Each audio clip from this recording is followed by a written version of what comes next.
All right. Welcome.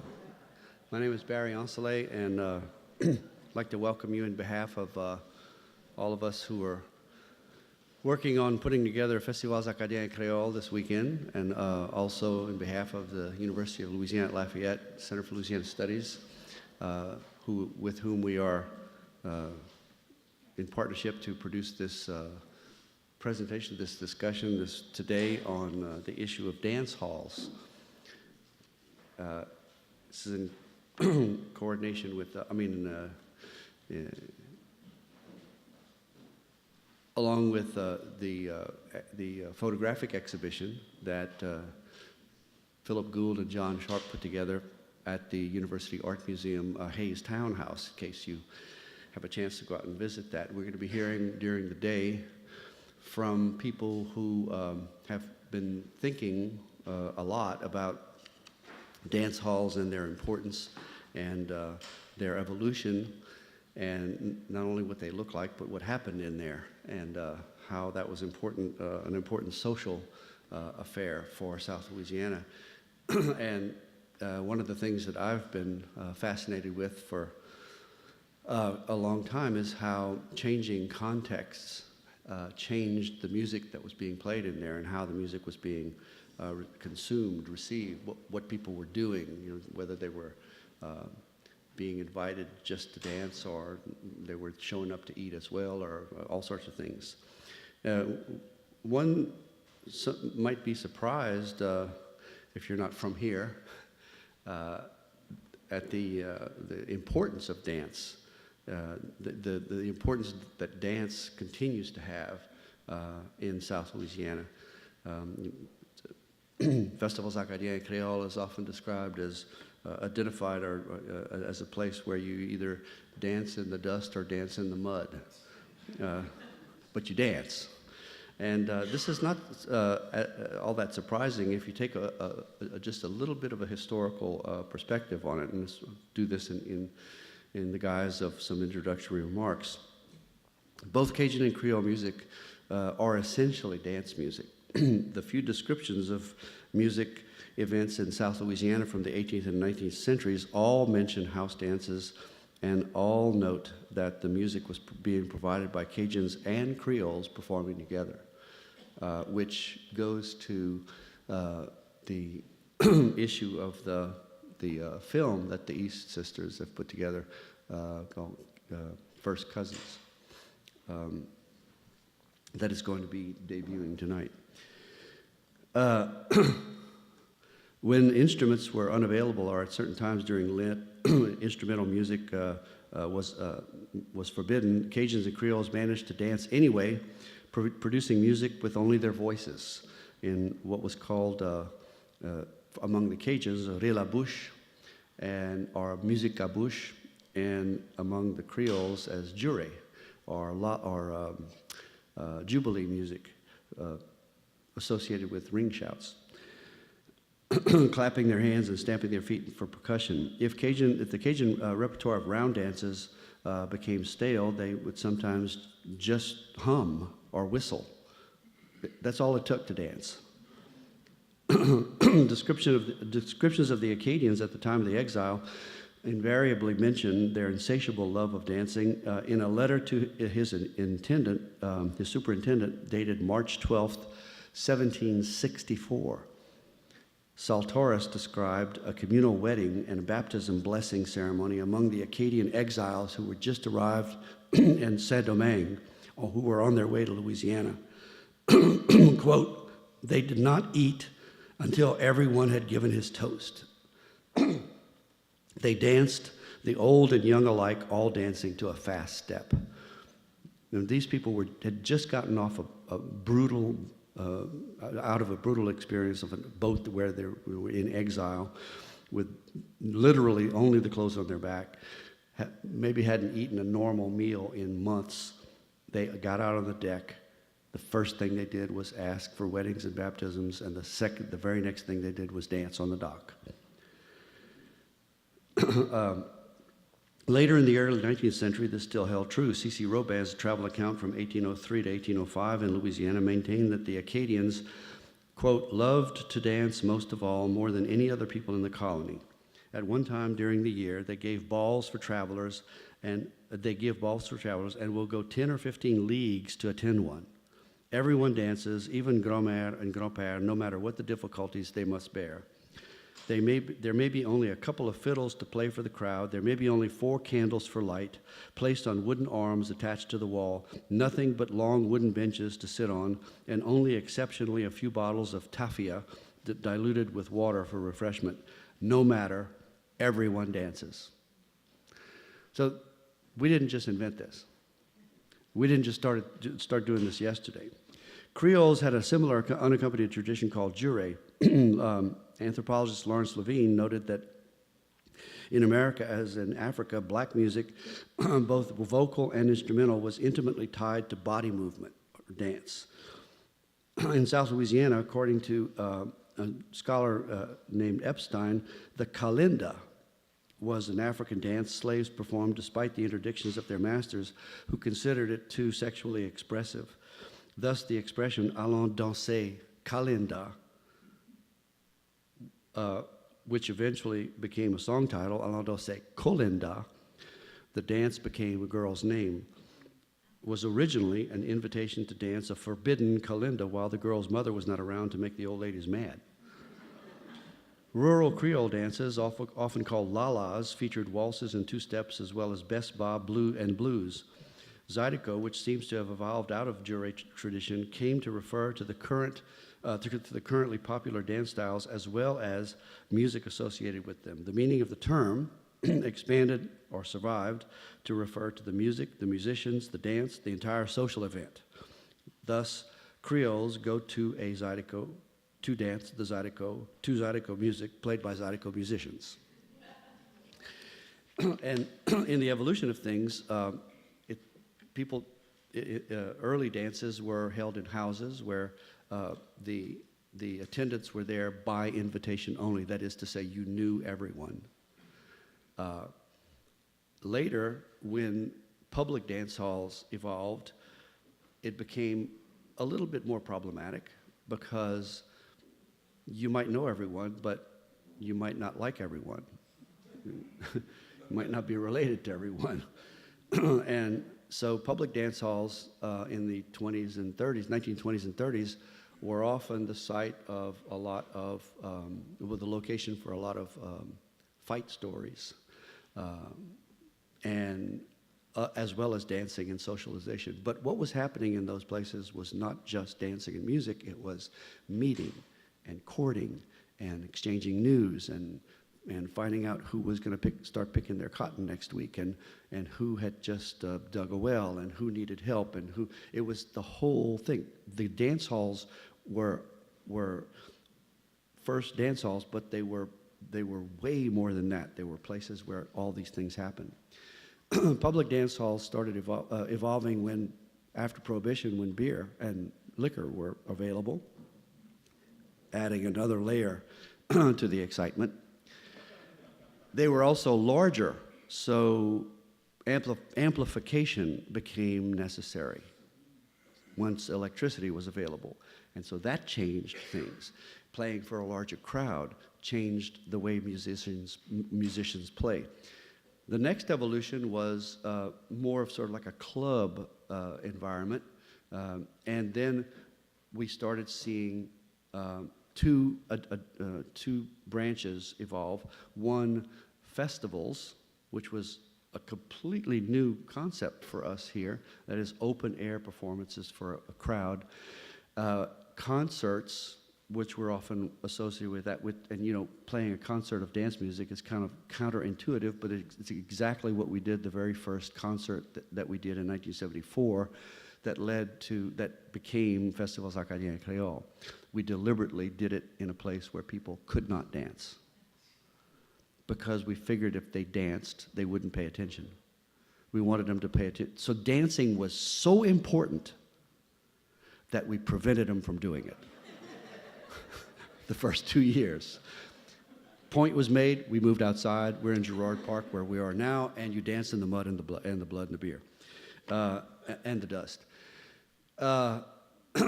And then the other fork was restaurants, like Mulots and Belisaires and Préjeans and all of those places where you can eat and dance and watch dancers and hear music and lots of other things. So things continue to evolve. Now we got places like the Blue Moon and other places like that, Artmosphere, and we still have some restaurants. It's a constantly moving target, never stops, always evolving. And if it ever does stop, that's when we're in trouble. It's still alive and growing and breathing and doing something. And so I admired John Sharp and Philip Gould for their work in thinking about dance halls because you have to run after it with a telescope, with a telephoto lens, and constantly going in and out to get a focus on it. And we're going to be hearing some great information today, not only from them, but also from dance hall owners and musicians who have played in dance halls over the years and people who have just danced their butts off during the years. So welcome, and we hope you enjoy the day. Thank you.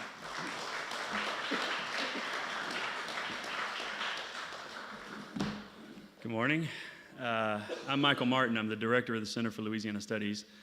It's a tough act to follow when you have to come on after Barry, and he said basically everything you wanted to say.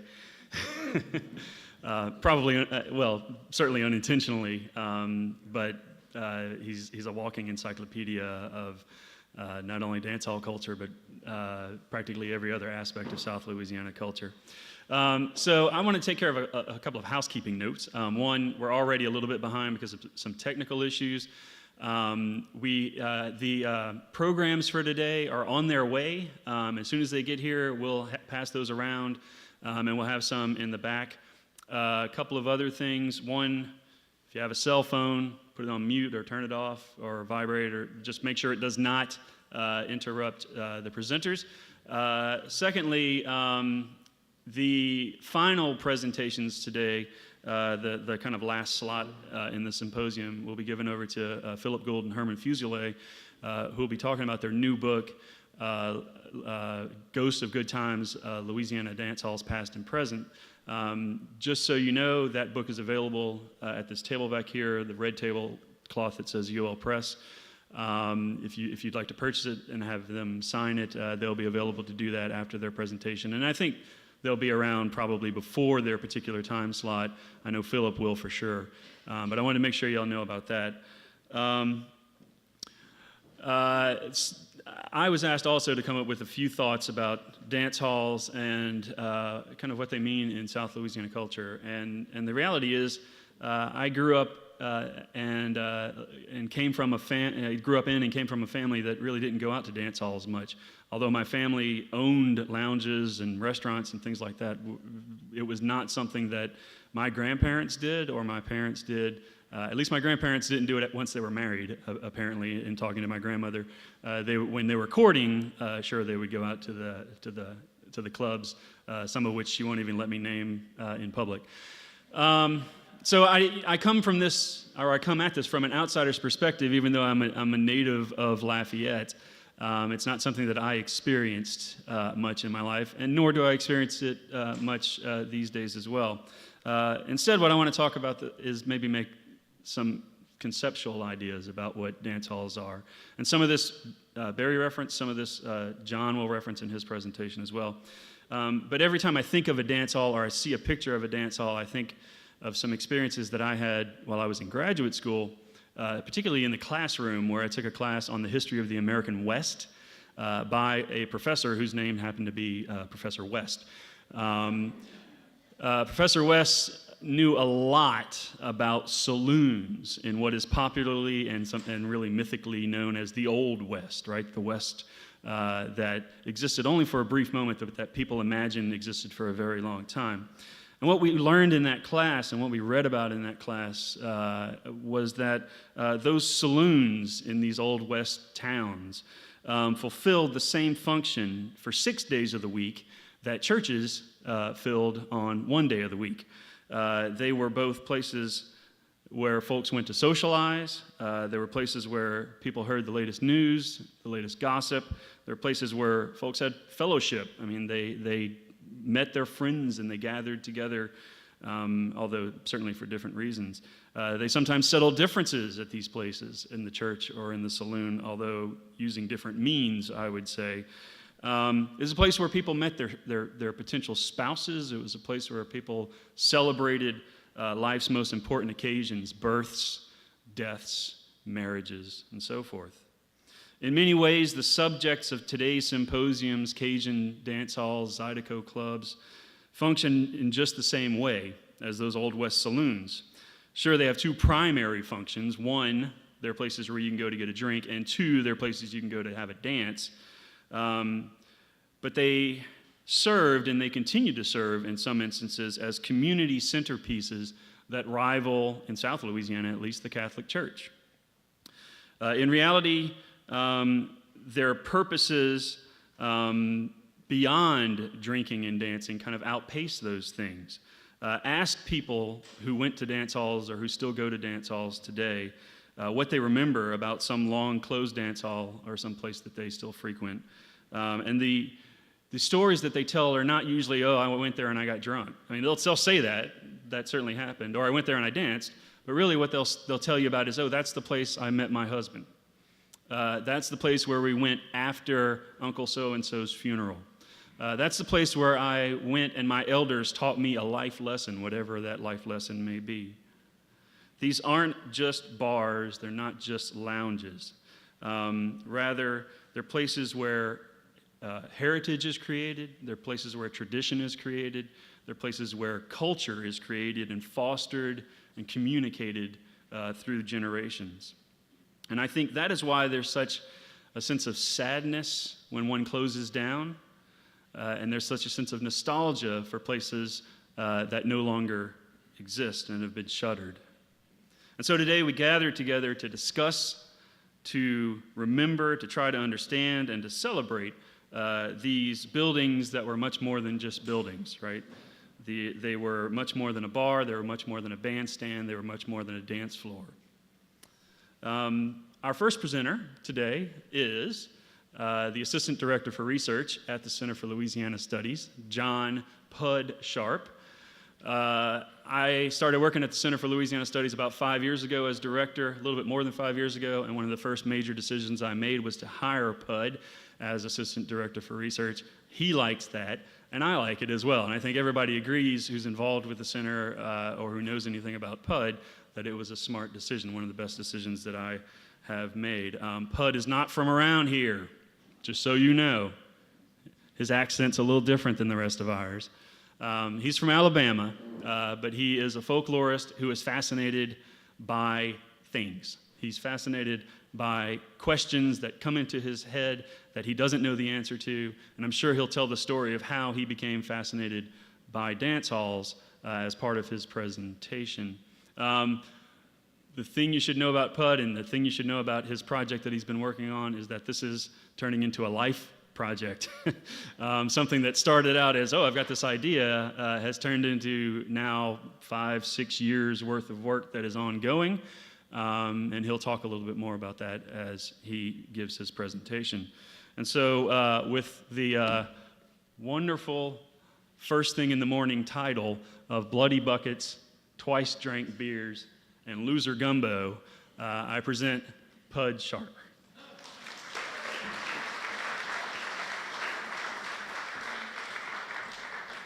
Thanks, everybody, and thanks for being here this morning. I want to thank Festival Acadian. I want to thank Vermilionville and the Center for Louisiana Studies for letting me do such a thing. This is my job, you guys.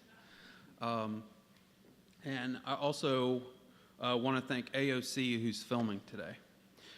So the title of my talk, I'm a mover. I'm not going to stand here. Sorry. The title of my talk, Bloody Buckets, Twice Drank Beers, and Loser Gumbo.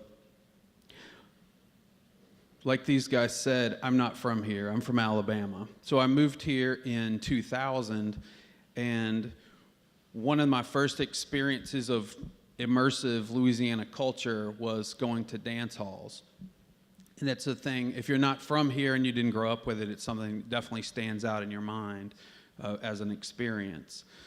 So I was from the very beginning, I needed more information. Next. So before I talk too much about this, I wanted to say something about my job at the Center for Louisiana Studies. We are 3 divisions: the UL Press, which is the people who put out the dance hall book that's available in the back. It's the largest Louisiana-only press in the United States. There's also programming and special projects, which is my coworker Jennifer Guidry, who's advancing the slides for me in the back there. And Jennifer works on lots of different projects, including installing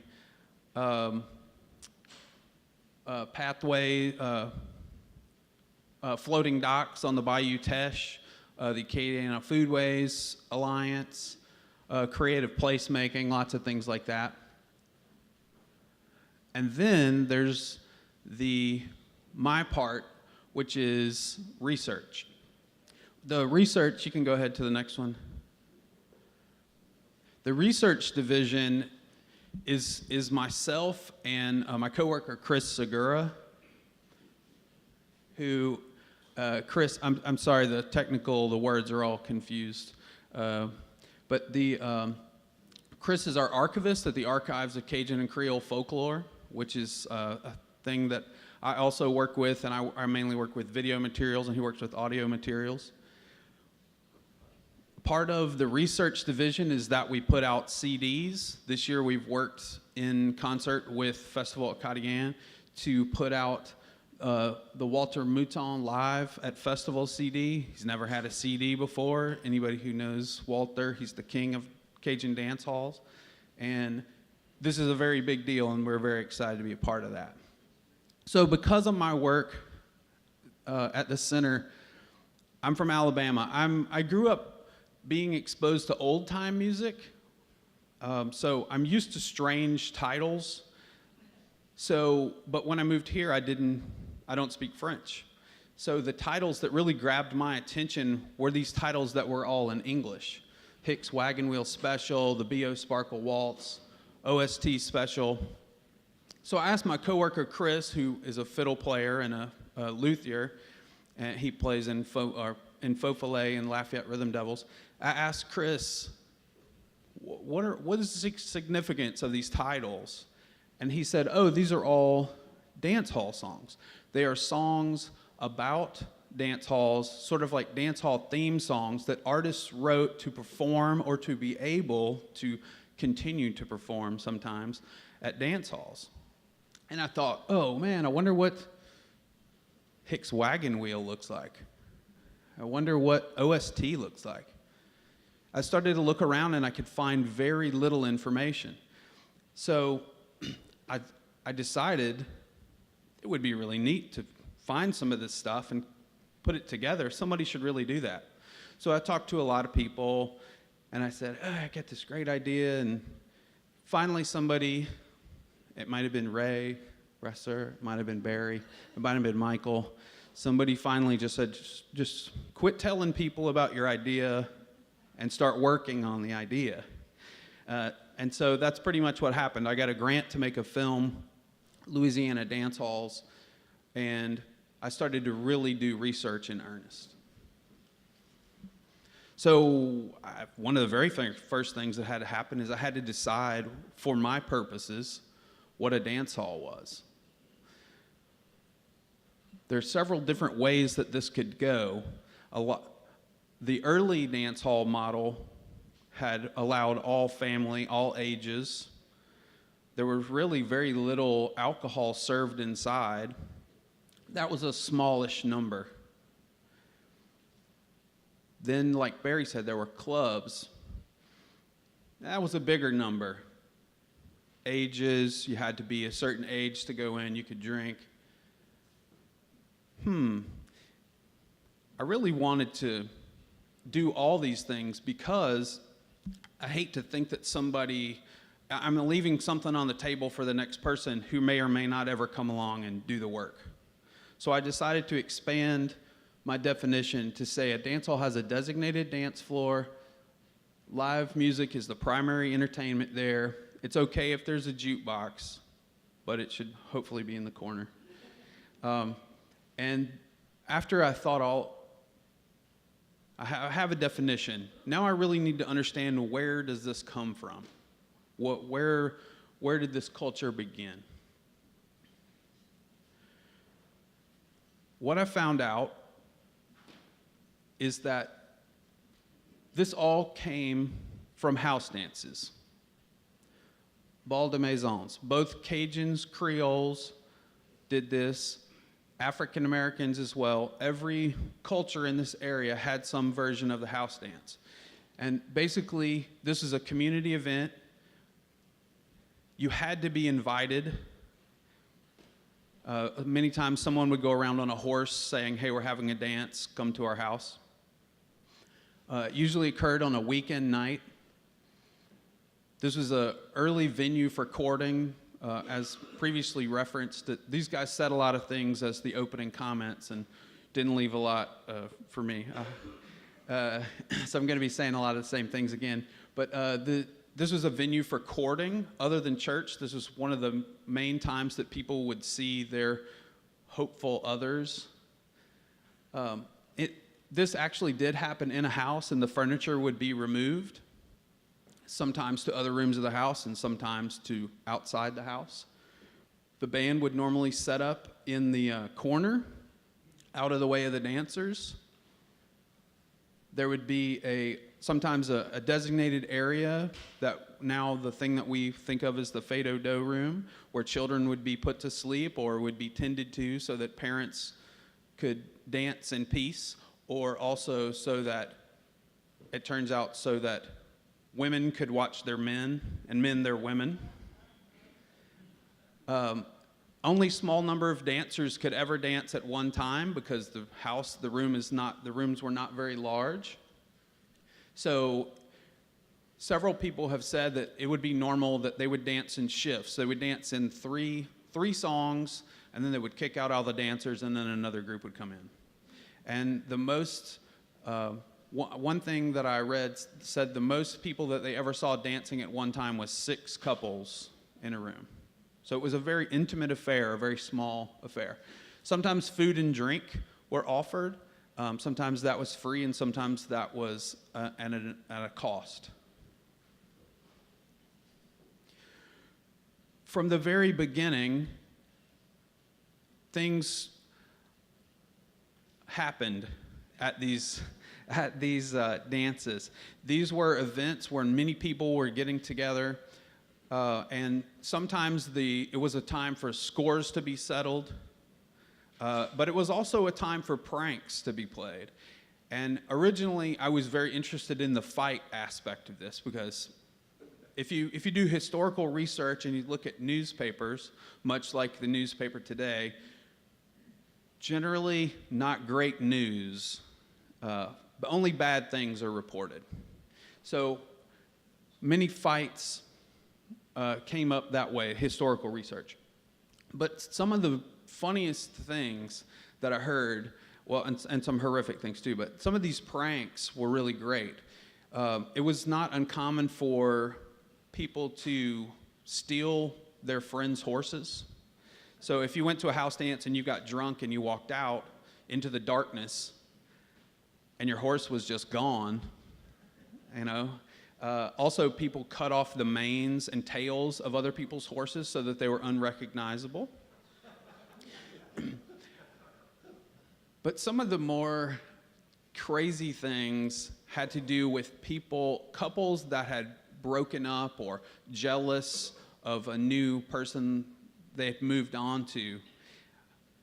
A couple of these things that I heard, imagine that small space, 6, 8 couples dancing, band in the corner.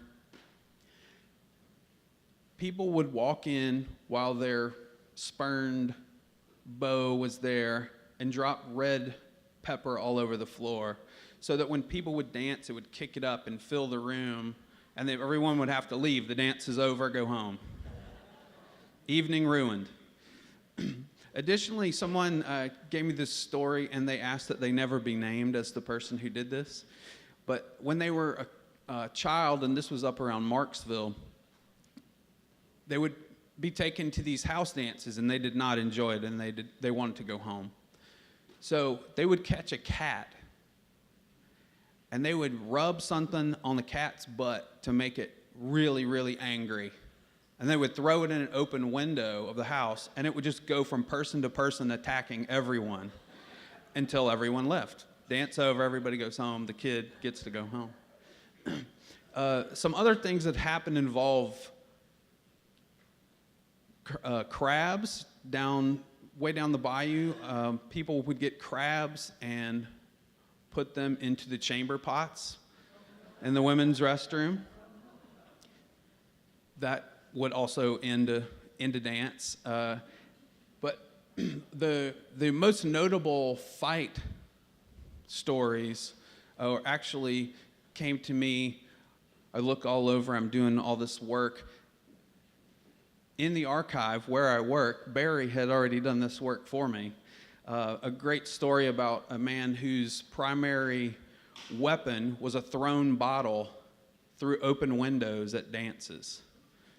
And he got his just desserts, but that's a different story that I will let Barry tell. So it's important to note that while the band might have been segregated, the people might have been segregated, the band sometimes was not. And by segregated, I don't mean just racially.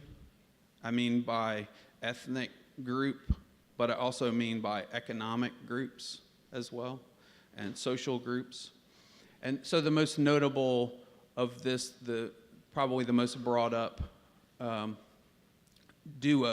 integrated duo is Amadé Ardoin and Dennis McGee, but we running late, so I'm not going to play.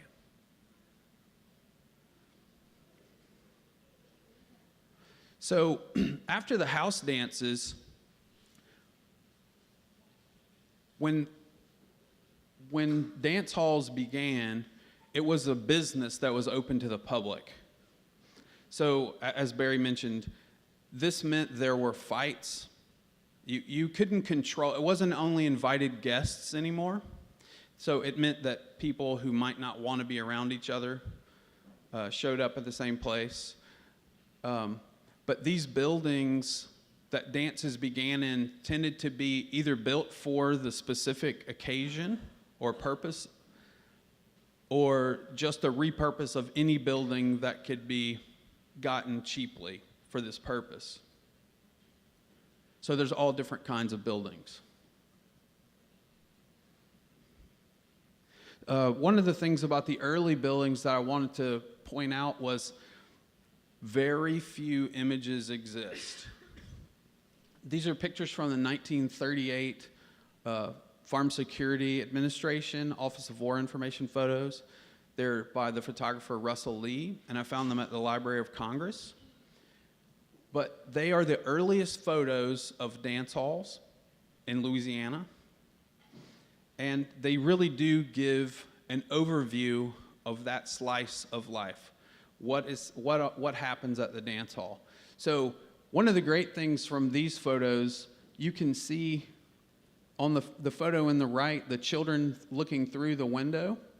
Well, first of all, there are all ages at these events. But the children looking through a window, that's a window to the exterior of the building. So ventilation was there by pushing up huge flaps on the sides.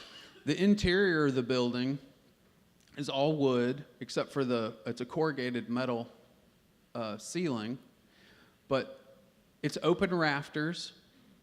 There's a bench built around the whole inside of the building, and there are these stands that the young ladies are standing on.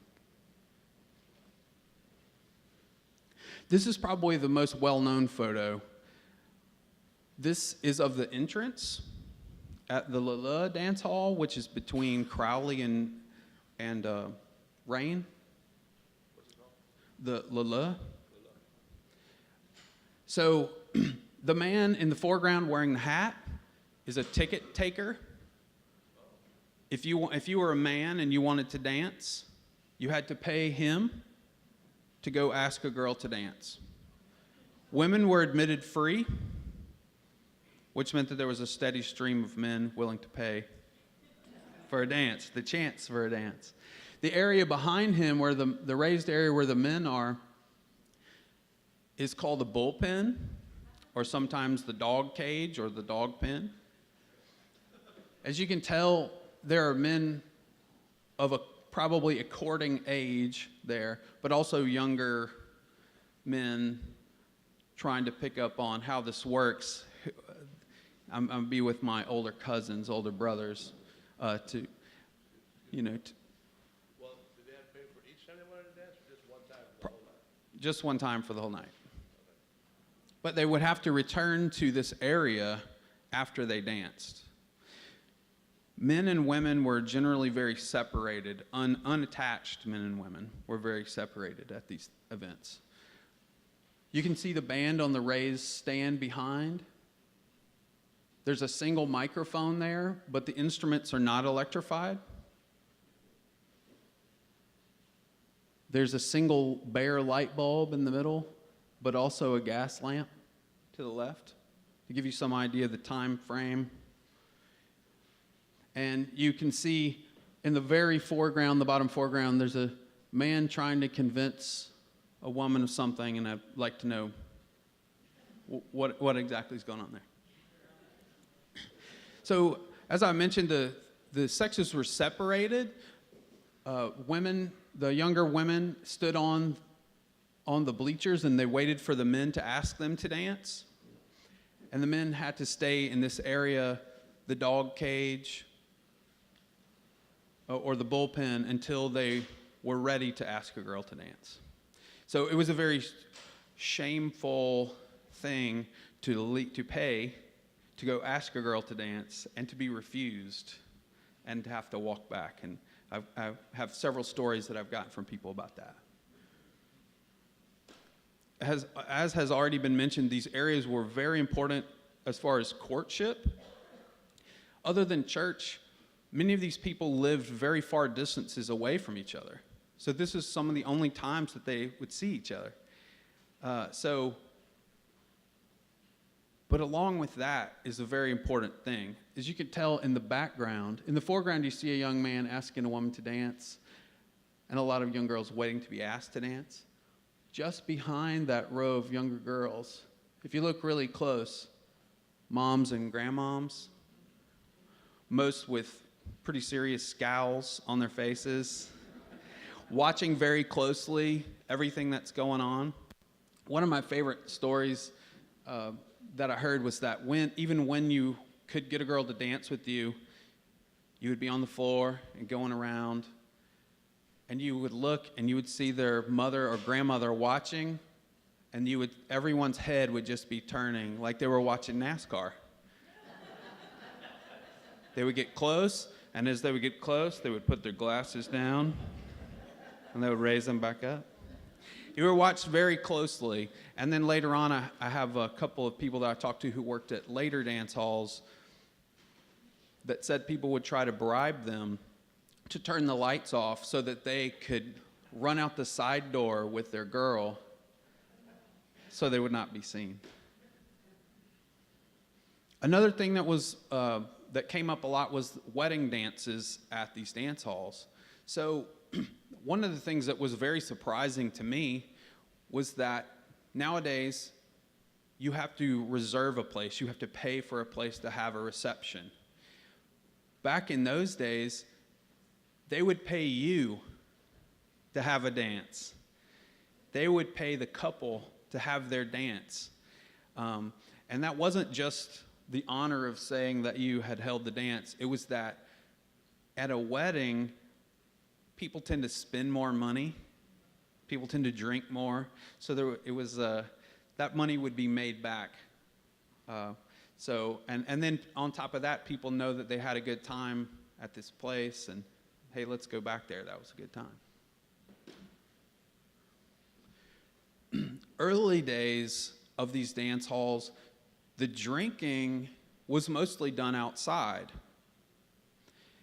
This was because it was thought to be improper to drink in a mixed setting. One of the notable exceptions is the band, who could drink on the stage.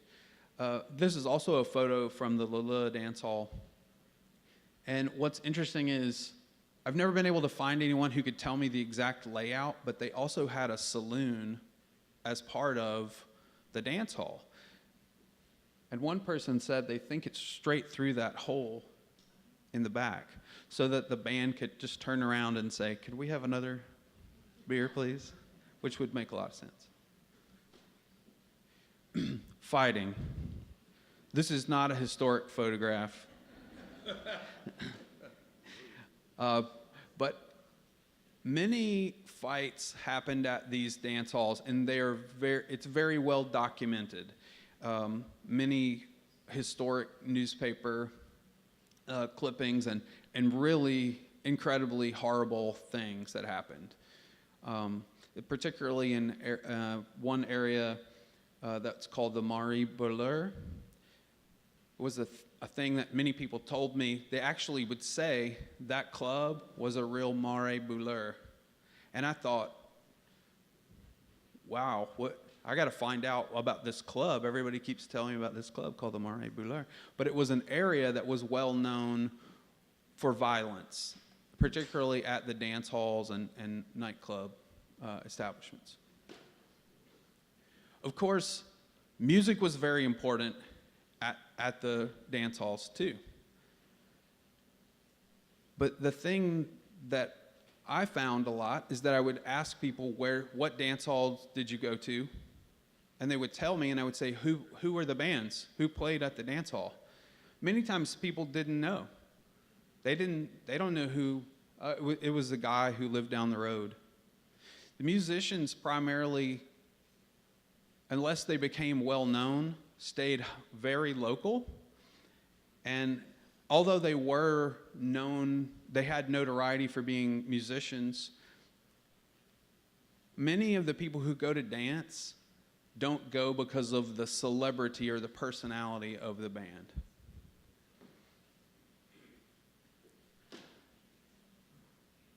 There is a very important relationship between the band and the dancers.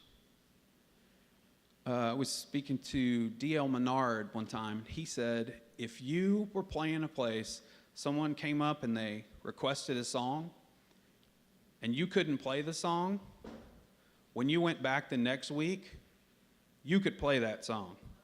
Because you did not want word to get back to the dance hall owner that you couldn't play a song that the crowd wanted to hear. If the dancers want to dance to it, you better know how to play it.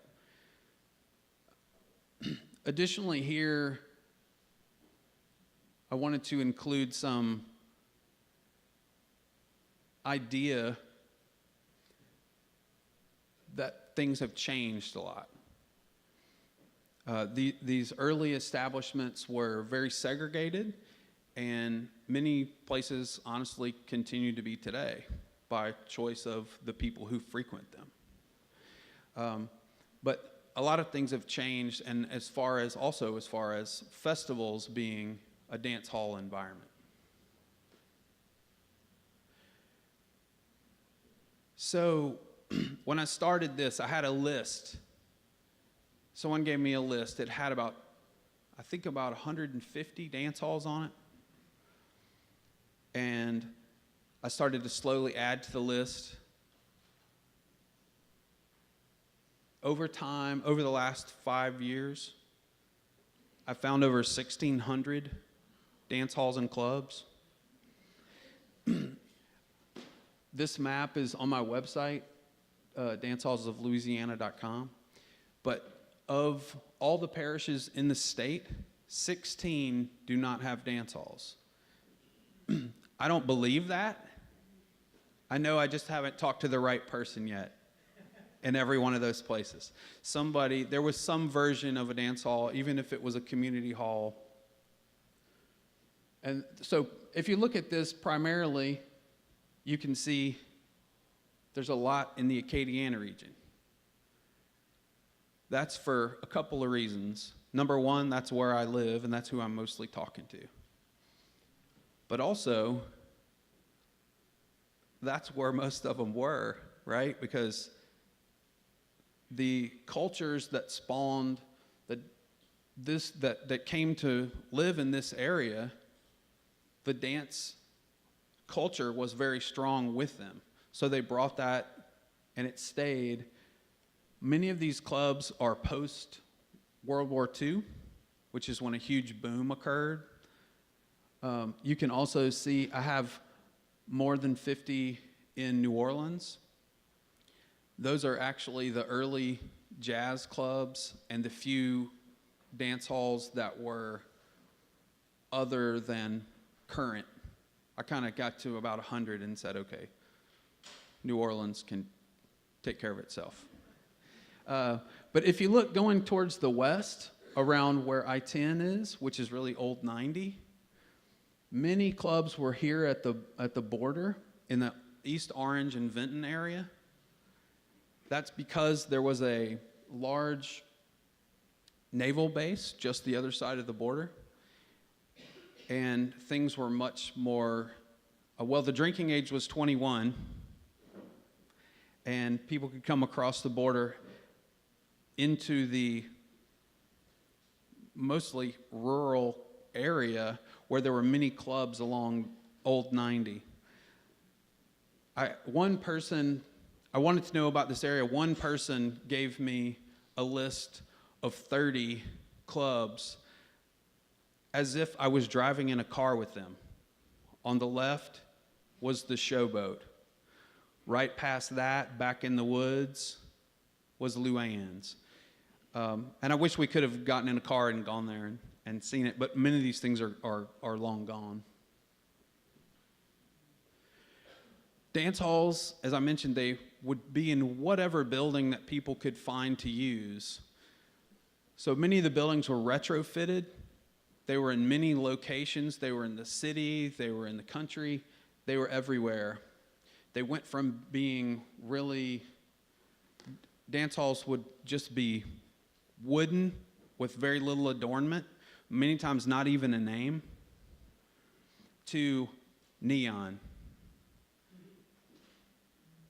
The bottom right is the Dewdrop Social Club in Mandeville. It's the oldest dance hall in the state.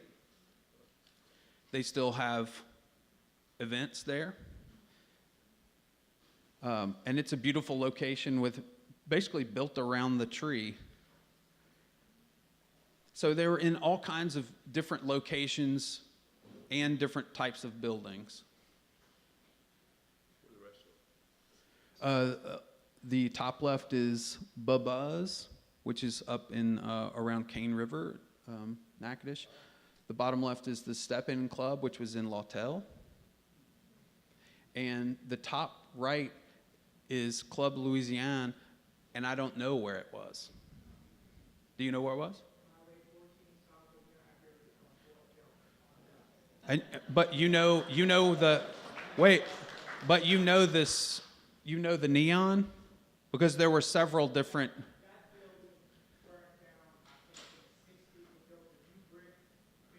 Which is the current building? Awesome. Okay, great. So that was in New Iberia. Part of the thing about this is that I normally actually start this presentation by saying, I'm aware that you know more than I do, even though I've been doing this for 5 years. The reason that I do this is so you can tell me stuff.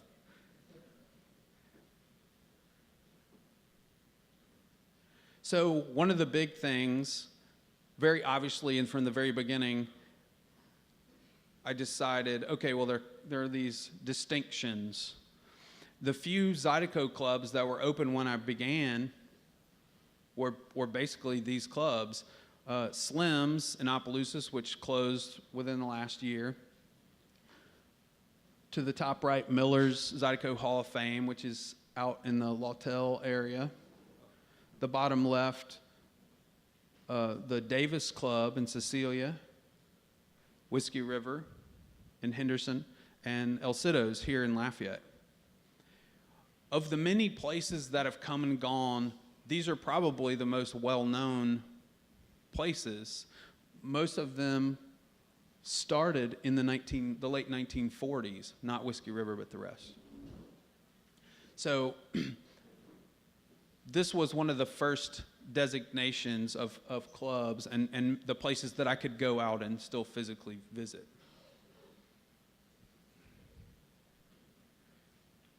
Some of the other places that were gone, the Cowboy Club on the left, which was the Ardoin Families Club, which was in Durald. The Clifton Chenier Club, which is probably the best marked club that I've ever been to. It's in Lauraville, and every time you turn a corner, there's a sign saying, Clifton Chenier Club. I thought I would never find it, and then I ran into 4 signs in a row. But they hold events infrequently, mostly special, and the Offshore Lounge in Lawtell, which is also closed.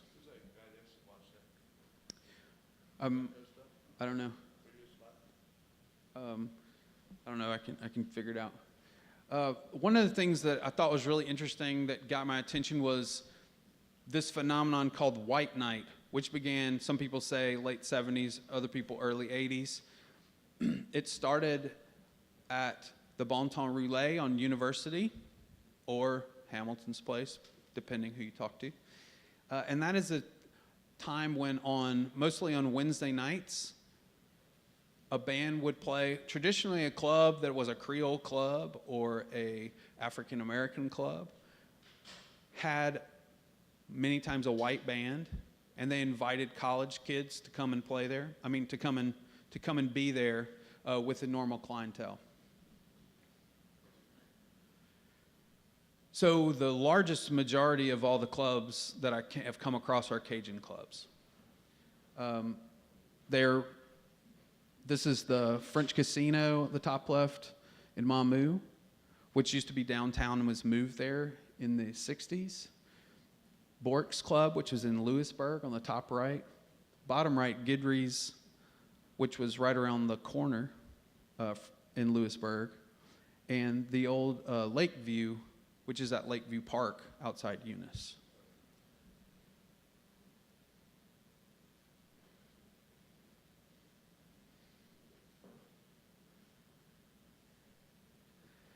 Also, the China Ball Club, top left, Fontenot's, Main Street, which was in Bazille, the Hollywood Club in the bottom left, which was in Rain, and the OST, which was also in Rain, which many people, one of the most, the things that people tell me about, one of the things about the OST was that the owner and his wife, when the night was over, if there were half-drank beers sitting on the table, she would go around and pour the beers together and put a cap back on them and put them in the fridge.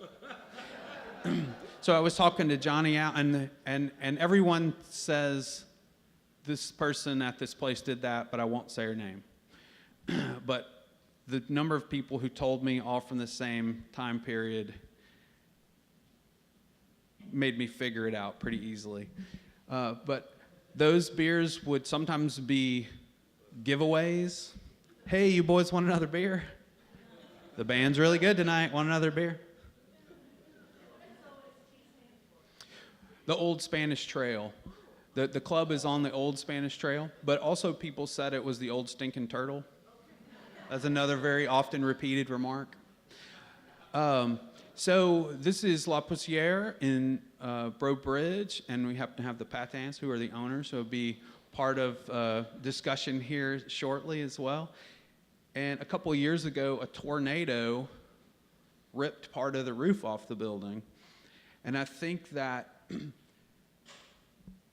it's been, what year did the club open? So it opened in 1955, and Lawrence ran it with his dad, and he and Judy have been running it for quite a while. And I think that when the tornado hit, they said, okay, well, that was fun.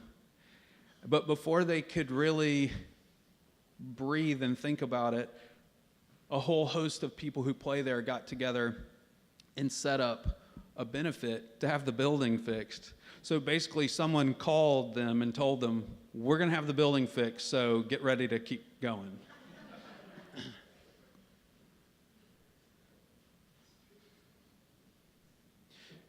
So also there were these places that were early rock and swamp pop halls, and because of the age of people that I generally talk to, I have a lot of stories about these. That's in the top left is Landry's Palladium, which is here in Lafayette. The top right is the Southern Club in Opelousas. The Step In, the bottom left in Lawtell, and Cal's Plantation, which had swamp pop and country bands. I'm sorry, I'm kind of having to speed up because I don't want to take too long. I wanted to mention that many of these places had a very smart business model. Many dance halls actually began as grocery stores. Then the grocery stores offered a place for people to drink beer after work. Then that turned into a more full-fledged bar. Then people said, I would like to be able to bring my family here. So slowly but surely, the bar and dance hall took over the grocery store and pushed it out. This is Jay's Lounge and Cockpit, which was in Cankton. The other half of the business at Jay's was a cockpit where they fought roosters. So on one end of the hallway, you had roosters fighting, and on the other end of the hallway, you had things like Clifton Chenier playing, Asleep at the Wheel, Marsha Ball. So the part of my talk is loser gumbo, bloody buckets, twice drank beer, and loser gumbo. The story that someone told me, they brought friends from out of town. I think they were from New York, and they wanted to take them to Jay's. And they went in and they ordered a round of beers, and when the bartender reached into the cooler and pulled out beers, they had blood and feathers all over them. Because the chickens, the roosters from the night before, were put in the beer cooler because they didn't have time. So the losers would be made into gumbo many times. So that's the loser's gumbo story. The early 80s gave rise to this idea of the dance hall restaurant. And it became, many of these, there are people that you talk to and they're really serious dancers. And they can say, Monday night, we went here, Tuesday night here. And one of those is always Mulat's. So Mulat's was the world's most famous Cajun restaurant and dance hall. It originally was a dance hall that was moved to that location, turned into a restaurant, and then it slowly turned back into a dance hall. I wanted to bring up this idea that festivals are really temporary dance halls. The same sense of community, information sharing, courting, it all exists at the festival. If you stand back and watch, you see people who haven't seen each other in a long time. They're catching up, sharing news. So it just struck me that festivals are actually temporary dance halls. Even though many of these halls have closed, one of the ways that this is being fulfilled and a hole that's being filled is through festivals. So one of the most interesting things about this project is the way that I get information. Everywhere I look, there's something waiting for me to find it. And particularly I love ephemeral items. So matchbooks and posters and postcards just keep finding their way to me. Also, old, just other things in antique stores, ashtrays, old Sanborn insurance maps that have the type of building, and these are they begin in the late 1800s, and many of them say dance hall. So I can find, and then over time I can trace and see if this continued to be a dance hall, or this began as a dance hall and turned into a movie theater, or things like that. Additionally, these historical articles that I find, some about, here's a ghost at a dance hall. Also, there are many articles, many dance halls, unfortunately, and clubs end in fire. As a friend of mine told me that it's because of many times it's a friction fire. It's when the insurance policy rubs up against the banknote too hard, and there's a spontaneous friction fire. One of the really great things that happens, and this is because I work at the Center for Louisiana Studies, and we're in the UL, the Dupre Library, people bring in things, and occasionally we just happen to find things. We find boxes of things laying at different places in the interior of the library, not in the stacks. But and sometimes there's very, very interesting things there. And one of the things that's really great, hey, Jennifer, can you push the play button at the bottom? Many times when I go to talk to people, they own dance halls, they own clubs. It should be the bottom left. They own these things, but they never took pictures of it themselves. Occasionally when I'm talking to someone, I say, wow, wouldn't it be great if you had, there's no audio. Wouldn't it be great if you had taken home movies? And every once in a while somebody says, oh, I did. Here, I don't know what to do with them, but that's what my job is digitizing these things. So we found this box from a man who was here in town. Unfortunately, there's no audio, but we don't know anything about the locations of the clubs. In the beginning of this clip, there are men singing what we think must be Jure. And then later on in this clip, this is a different part at a Cajun dance hall. The band has been identified. I put it all online and said, please help me. And it took probably 2 days. And so it's really great. This is the earliest footage that I know of the inside of dance halls. And it all just came by complete accident of finding a box of old tapes. So we think that this must be early 50s. In one scene you can see, and I'd be happy to give anybody the address of this stuff if they want to look at it at their leisure. It's all online on YouTube. So, and this is another part. It's a jazz club, which is called a Cotton Club. And at the very end of the clip, you can see the exterior. I've never been able to identify any of the musicians or the place. But this part of the thing that's so great about working in the archive of Cajun Creole Folklore, is that every day there's something that someone says, you have to come look at this. You have to hear this. And this is one of the things that for quite a while after we got this, everyone who came in, we asked them to be history detectives with us and try to figure out everything that we could. But probably the most important thing, and where the most information has come from, of course, is talking to people. And this happens to be Ray Vidrine, whose brother Chick owned the Southern Club, and Jennifer took this picture of me as I conducted field work with him. But just talking to people anywhere, everywhere, has led to incredible amounts of information. And many times people just say, there was a place, and I don't know what it was called, but it is where this used to be. You know, it's by the old rice dryer. But it's enough to start work down a path to try to find out. So these places, the buildings, where are they now? Many of the buildings are gone, or many of the buildings have been repurposed.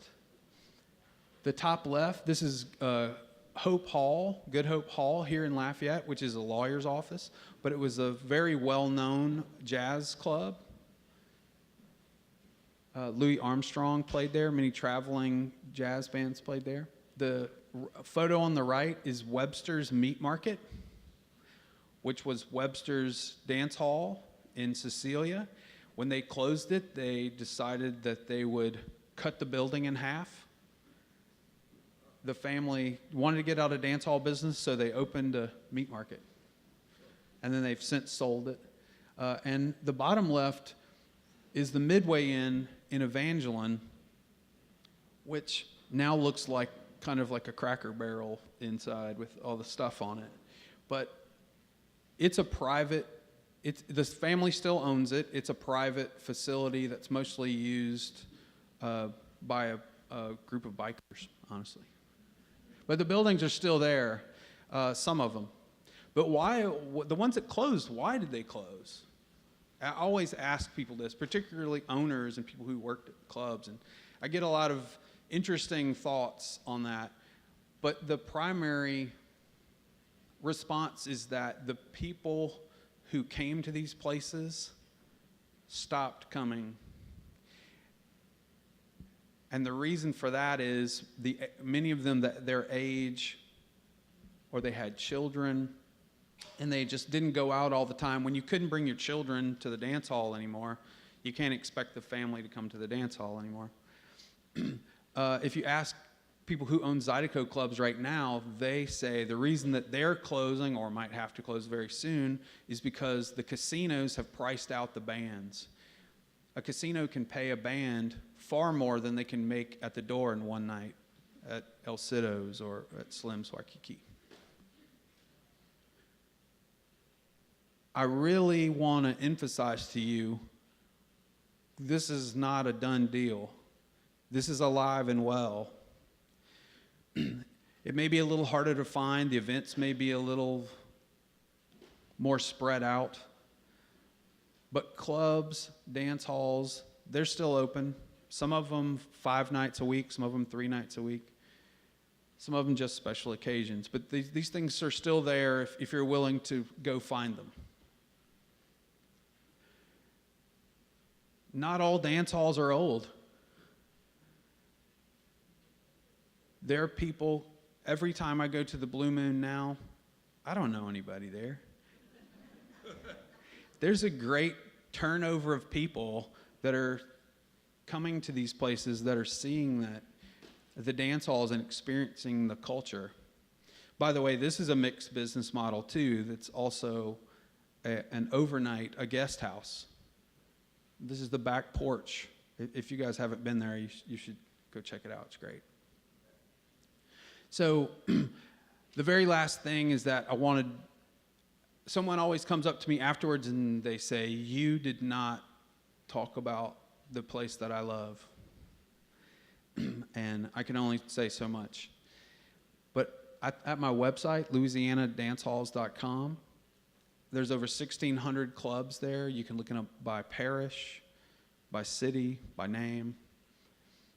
And if you cannot find something there that should be there, or if you have a story, or if you have a picture, if you have home movies, video, something like that, please let me know, because I would love to include it. This is my way of throwing it out into the world and helping people get their story told. So that's really what the project is about, is helping people to save this collective memory of the communities of these places. I also have a Facebook page, which has turned into a strange virtual community of its own. And several of these places, many towns locally here have their own Facebook page, Rain Memories, and things like that. And these places very often come up in those discussions, and I try to mine those as best I can. But if you have some information, please come talk to me, because, like Michael said, that I thought this was going to be a short project, and I just had no idea what I was getting into.